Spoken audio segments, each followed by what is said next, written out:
most of the time Katonda yakwata nakola ebintu eby'ettabu, nakola ebintu ebirungi, nakola ebintu ebyo ebisobola okusitula okuva wansi, nakutuuza n'abalangira, nakujja wansi, natandika okusitula nakutwala ku next level.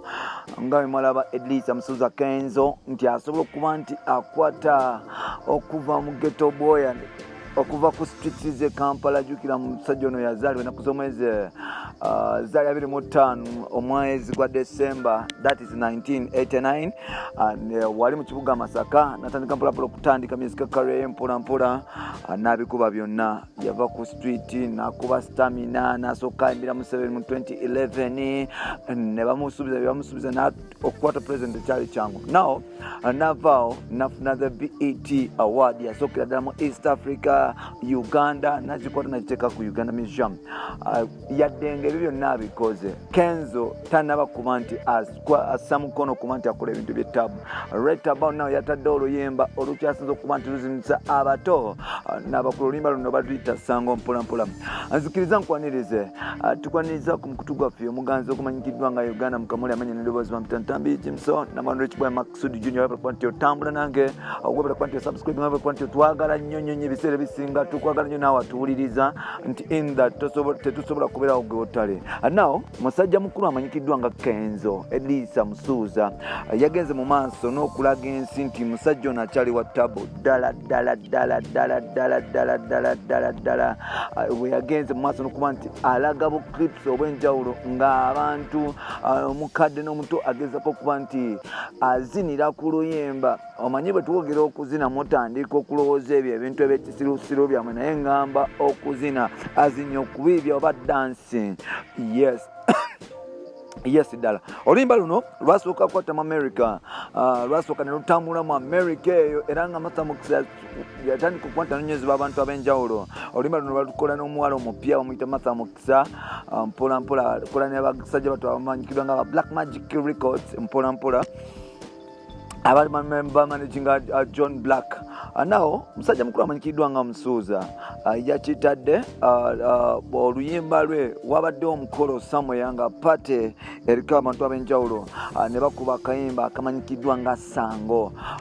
Kikize kigaane, even recently nga tunaba kugenda mu second lockdown, oluyimba Sango lwali lw'amaanyi nnyo ddala nti oluyimba Sango nti bwe twagenda mu club ze Kampala nga lwakafuluma bwe luti ng'oluyimba lw'amaanyi. In fact kwaliko nalona ne mala Sango, kwaliko ab'eggume. Yes, oluyimba lwa Izolo mulinze batugulu oba mulina eggume, zezimu ku nnyimba ezaali zitandise okutagaza abantu, but ogenda ku underground oba ogenda ku ground nti ovudde mu uptown ogenze ne ku downtown, ogenda kwesanga nti oluyimba olumanyikiddwa nga Sango luli even down.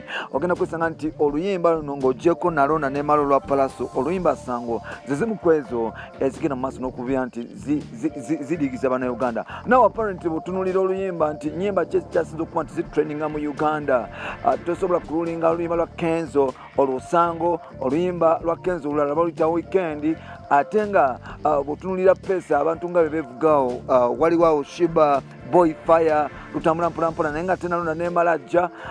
Waliwo oluyimba lwa Bafana ne Palaso baluyita, oluyimba lwa Bafana ne Palaso baluyita Mpeke.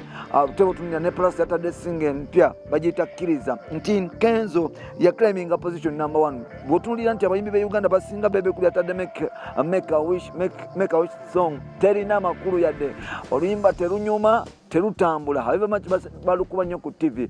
Then ng'ovudde ku make a wish song awo bw'otunulira musajja wattu His Excellency the Ghetto Gladiator yatadde oluyimba bayita Katengo era oluyimba Katengo in that lwali badde luzaamu Bannayuganda essuubi n'amaanyi, naye era olutunulira nti waliwo ekirubulako nti kati abantu batandise n'okutankana gwe bayita Bobby Wine. So ekyo tekireeta luyimba Katengo kuba nti lusobola okuba nti lukwatamu oluba okufuuka olw'ettabo.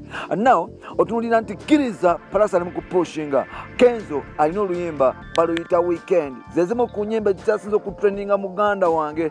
Kati ate Sango lutandise okuzinisa abato n'abakadde. So ekyo kikulaga nti Kenzo akyalina upper hand ku music industry ya Uganda. Bw'otunulira Kenzo ne Rema, Kenzo akyali like Kenzo mu biseera nga bakamudampinga ate oluyimba lwe bayita Semyekozo lwasobola okuba nti lukuba lukuba Uganda yonna nato oluyimba tweyagale enesite ne mazamu lwarokinga Uganda era oluyimba yali lukoledde ne concert that was last year yetwagenda mu covid yali affected by covid yes covid-19 netasobola kubeera yali genda kubeera kololo apparently alina oluyimba baluyita sango oluyimba lwa tabu then ngoma ze sango alina oluyimba baluyita weekend kati Kenzo kikyomwagaza one of the best artists betulina mu Uganda habiba macha basinga mumuyita muzini naye nga nze mumanyi nti muyimbi wa tabu ddala era abantu kuzaala wanaye nga Kenzo wakabye ebyaddala mullo so bye bakyali bange byenjagadde okuba nti mbatusako mwebale kuba nti mumpuliriza mwebale kuba nti mutwagala mwebale kuba nti mutufollowinga amanya n'eddoboozi bampita Ntambi Jimso Rich Boy Maxudi Junior tebalina kye batugamba guno omulembe gwaffe mwaka gwaffe okujjako Mukama Katonda yasobola okuba nti atutiisa naye bisigaddewo tebalina kye batugamba mwana wa mama olina okweyagala however much covid-19 gyali waddala so olina okuba nti weebereramu bye bye for now.